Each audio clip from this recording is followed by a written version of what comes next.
Showing you how to make this DNA polymerase animation in just 5 simple steps. I'm the Clouded Shark, and today we'll learn how to make this animation in Blender. So we will begin our animation by making the first strand of DNA. So the way we do this is to add a cube into Blender, so we'll have to adjust it either way. We don't want to make the cube too big. Right now what we're making with this cube is the phosphate backbone of DNA. Right now we have our square, and what we want to do with this is center it kind of along the x-axis. So we'll just move it.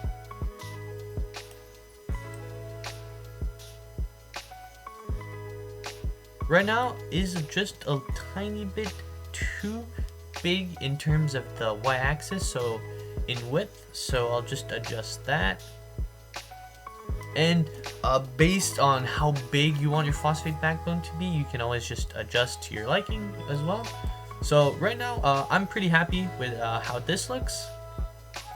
So what I'll do is I'm going to change the X scale so that it just becomes a really long strand. So there's our DNA strand, kind of our phosphate backbone. And once you can make it either as long as you want or as short as you want, but the longer your strand is, the more work you'll just have to put into it. Okay, so we have our phosphate backbone, and then what we'll do is we'll add a cylinder, and we'll add it on top of our cube, and try to make it so that the cylinder is about the width of cube, and try and make it a bit tall. You can adjust the height too, so I'll just adjust the position of the cube, and then we kind of want it to be a bit in, but not too much. So right now this is what I have. As you can see, my circle is just a bit too big in terms of like length here, so what I'll do is we'll just adjust it, and right here looks like a good nucleotide, honestly.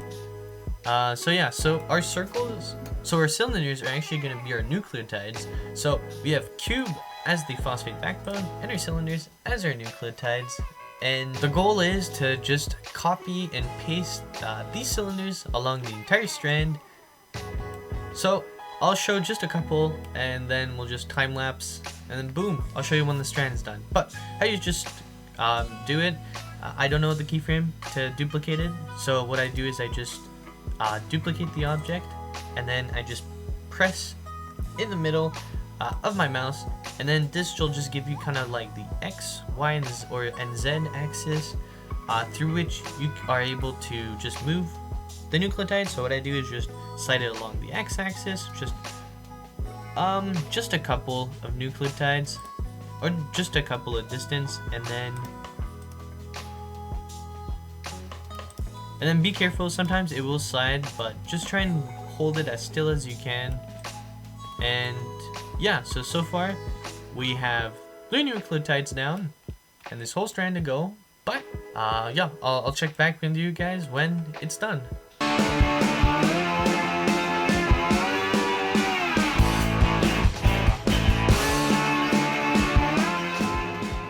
Okay, so we're done with the helix. And so we can say that it's half of the DNA double helix, but so far looks pretty good. And now we'll move on to the next part, which is importing the DNA polymerase into Blender. So in order to import the DNA polymerase into Blender, you'll first have to go to the protein data bank, which is a data bank of solved enzyme structures. So it's really cool. Once you're in the protein data bank, go to this next to 3D structures, you'll see enter search terms. There type DNA polymerase, and then click on DNA polymerase. So it'll just bring you to a page where there's a lot of solved known structures. For this animation, I used this DNA polymerase. You don't have to use this one. You can use whichever one you want. I would totally encourage you guys to explore all the different enzymes there are. There's a lot of cool and weird ones. But for this example, I'm just gonna go back. I'm gonna go with this one. So click on the ID, and then it'll bring you to kind of this weird and confusing page, but no worries. What you can do is next to explore in 3D, hit structure. So it'll bring you to the actual 3D structure of the protein, so you know you can kind of just rotate it. So right now it's in a cartoon or Richardson diagram. So if you want your DNA polymerase to be like this, go ahead. But if you want kind of just have it more of a surface, kind of what I did, next to polymer here, it says cartoon. So in order to change that, we can go to hit the 3 dots here, and then under cartoon representation, hit that, and then it'll say type cartoon. So right now what it's showing is it's showing our enzyme as a cartoon. So in order to change that, we hit cartoon, and then in order to have it like I have it, hit Gaussian surface. So it'll actually just kind of change the surface of the enzyme so that it's more kind of a filling. And then there are water and ion molecules present, so in order to get rid of those, just click hide on both of them, and then here you'll have your full enzyme ready for export. In order to export it, you'll have to go down to export geometry and save this file to your computer. Okay, so we're back in Blender, and hopefully you've saved your file onto your computer. In order to import the DNA polymerase structure into Blender, go to File, go to Import, and then go to GLTF 2.0 or g.glb.gltf, click on that, and then go to where you've downloaded your DNA polymerase structure, and then click on the GLB file and import it. Now we can see that the enzyme has been successfully imported into Blender. The problem is it's a little too big, but no worries, we'll just have to just scale it down. We'll want to scale it to what our DNA looks like. Once you find a size that you like, then go on and place the DNA polymerase onto your DNA strand. What you want to do is the enzyme has a hole, kind of where the DNA should be going through. So we can see that here, there's kind of this big hole through the middle of the enzyme, so that's where our DNA will go. What we'll do is we'll just make our DNA polymerase go at the front of our DNA strand, and then in order to make it move here, so what we'll want to do is we want to hit a keyframe, which is kind of these little things here. We'll hit the keyframe, so at 0, or this is the position our DNA polymerase is going to be at. And then we can move it we'll move it to 20. And then what we'll want to do is at keyframe 20, we want our DNA polymerase to be at the end. So we just have to move the DNA polymerase towards the end of the strand. And then you'll know, and then don't forget, if it's orange, that means it hasn't registered it yet. So in order to apply that change here, you'll just have to hit the keyframe again, and then it'll register. And you'll know it registered it, because then you'll be able to just slide the DNA polymerase back and forth. But if we go to frame 0, we'll see that our DNA polymerase has successfully we'll see that our DNA polymerase animation has begun and is going well. For the third step, what we'll want to do is we'll want to animate the DNA strand as the DNA polymerase is moving along. So the way we do this is we'll want to go to our DNA polymerase,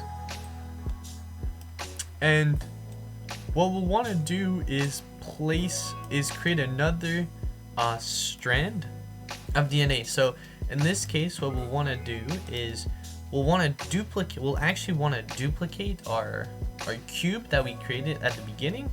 So we'll just hit duplicate objects, and this time we'll want to move it up along the Z-axis, and then just move it up a bit. So you want it to have enough space so that you can add a second pair of nucleotides between the two strands. And then what we'll do here is we'll actually decrease the scale of our original cube and change its location to the x-axis. And then what we want is we want the strand to elongate as the DNA polymerase is moving down. So how do we do this? So we do this by moving the DNA polymerase along, and what we do as well is we keyframe the scale for the second rectangle in the scale of the X and the location of the X-axis. We'll move the DNA polymerase 5 keyframes, and we'll just increase the scale of our X-axis. However, the only problem is that as we scale the X-axis, we can see that our second DNA strand's much further away from our first one. So the way to solve this is we just keyframed the X-axis for the location of the strand, so that we can just move it along accordingly and adjust its position so that it's kind of always in line with the first DNA strand that we synthesized or that we made. So that's one thing to note too, is we don't want to make the strand too big so that it goes out of the DNA polymerase. And then don't forget, orange means it hasn't registered the keyframe, so we'll just have to click again for it to register a keyframe. And then if we move it, we can see that as it's moving keyframe, it looks like it's just synthesizing the strand as it's moving along. Repeat this for the next keyframes, and then do that as the DNA polymerase moves along. And less keyframes there are between each time you change the length and the position of the X-axis, the more precise your animation will be. However, the more work also it will require. So just find something that works for you, and we'll move on from there.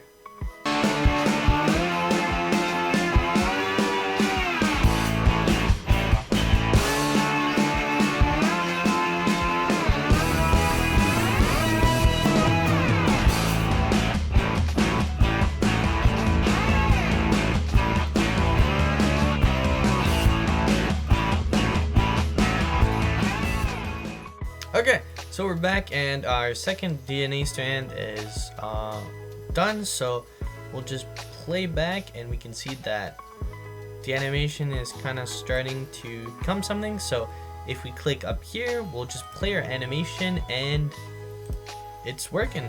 Our strand is being synthesized, and we can even go keyframe by keyframe and see the result that it's not looking too bad. Our strand is being synthesized as the enzyme is moving down, and we can hide the horror, because if you look inside from a different angle, it doesn't look too bad as well, honestly. And then we'll go to the next part, which is how to add the nucleotides that are being synthesized. So the way you do this is, so first you start by duplicating the nucleotides that aren't being synthesized. Usually those are the nucleotides that are at the beginning, and then so they'll just be like a couple. Just this time when you duplicate them and in the middle of your mouse, you'll just want to move them up. So here we can see that we have like 3 or 4, and then try to keep these at about relatively the same height. So for these ones, I'm just all going to keep them at 0.12, around there. They don't have to be the exact same height unless you really want to, but here we can see that this one, even the strand is starting to be synthesized. So what we want is, as this we can see that here this nucleotide is kind of like has half of the second strand on top of it. So what we want is that on the next keyframe, the strand is fully over it. So what we want is to create a second circle here. We want to duplicate this circle at around 0.12, and for this keyframe, when half of the second strand is above this nucleotide here, we want to keyframe the X, Y, Z scales and just put them all to 0. So right now we have a cylinder that has no side, so it just looks like it's disappearing. So it looks like there's no circle. But then on our next keyframe, we'll just have to scale this back up to whatever these cylinders X, Y, and Z scales are, and then we'll keyframe the new changes. So what we can see is that if we look at the inside, if we go back one keyframe, it goes from it being a cylinder with no scales to a cylinder that just randomly appears. So that's how you make your nucleotides that are being synthesized appear. And you want to do this within the region where the DNA strand goes through the enzyme, because it'll actually just be hiding when the cylinder appears and disappears. And if you look at the animation, we can see that the cylinder that's appearing is covered, depending on how fast your DNA polymerase goes and how quickly these are being synthesized. You'll just have to adjust the keyframe. So if it goes faster, probably you should do it like once, like a one keyframe interval. But if your DNA polymerase slows down as it's nearing the end, then maybe try going for like 3 or 5 keyframes and just adjust. But what you want is the nucleotide to appear as the enzyme is passing over the cylinder, and then when the enzyme has finished passing along that strand, we can see that there's like a newly synthesized nucleotide. So I'll catch you when all of this is done. Okay, so we're back and the animation is finished. So we can see that if we click here, there's all the nucleotides are being synthesized. And also for any of you who are curious to see kind of what the center of the enzyme looks like as the strand of DNA is being synthesized, then here we can see that as we move the keyframes, we can see that the different nucleotides are being, so there's nothing there, and all of a sudden there's like 2, nothing there, and then there's more and more. I think my favorite thing to do is just go and just see how the different lengths. If you want to take this just a tiny step higher, an extra level, and make it just very visually appealing to whoever you're going to be showing it, then do this. So what we want to do for pretty much everything besides the enzyme itself is we'll just click on the cube and then go to shade smooth, and it'll just add a smooth shading so it just looks a little bit more appealing. And then we can even do this for the nucleotides. For the nucleotides, what we'll do is we will just shade smooth all of our nucleotides, so we can see that it's actually much nicer and much more appealing to the eye when do this for all your nucleotides, which is quite kind of time consuming, but I can definitely say that it's worth it in the end.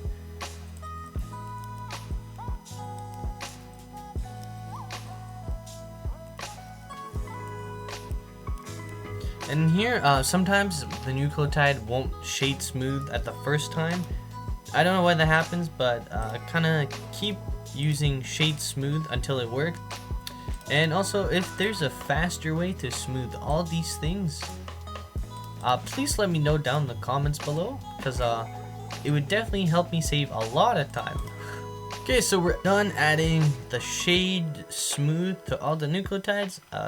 Don't know for you guys, but for me it looks pretty appealing, honestly. So then if you're happy with kind of what this animation looks like, and congrats, you're able to do a science anim, which is kind of nice. But then if you want to make this even better, because well, right now this is only displayed in solid mode, so there's no colors. But if we go click right here, we can go and it'll actually just color it. So, okay, no, that's actually a sick color. What? Yo, that's actually dope. Okay, I'm keeping that color on. You can change the color of your enzyme, but right now I don't want to. This looks way too nice. But then what you can do is just go click on the object you want to color. Go to material properties and then click new, and then here you can go to base color, and then you can change the color of DNA strand.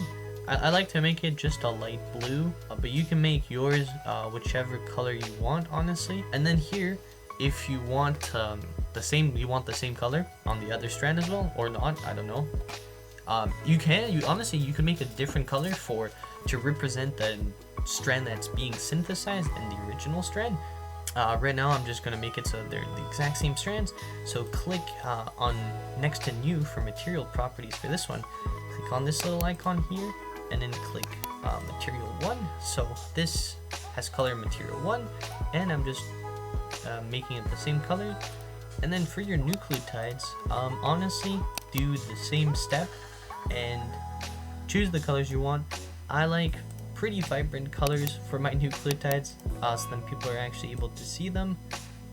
So I'll just go with red and yellow as, I don't even know, maybe like we'll just go AT here. And then I like to go for a dark blue, and then since the enzyme is green, actually I'm gonna just go for like a bright pink.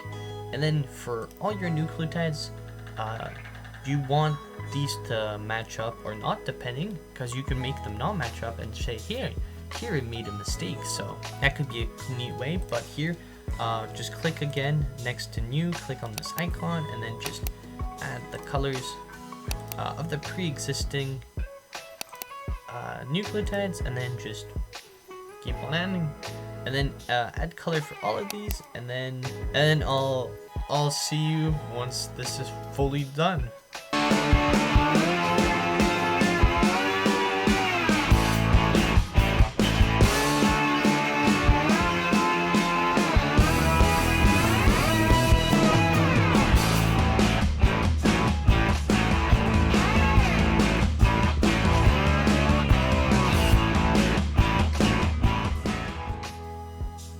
Okay, so we're back, and the DNA, and here we can see that with the colors, it actually looks really nice. I even added base mispairing right here. You can see there's two of the same color. Totally meant to do that. Totally didn't just accidentally do this on purpose. But hey, now you have your DNA animation, and that looks pretty nice. So now you know how to make a DNA polymerase animation in Blender. Thank you for watching. If you enjoyed this video, consider dropping a like on it, and I'll see you in the next one. Peace out.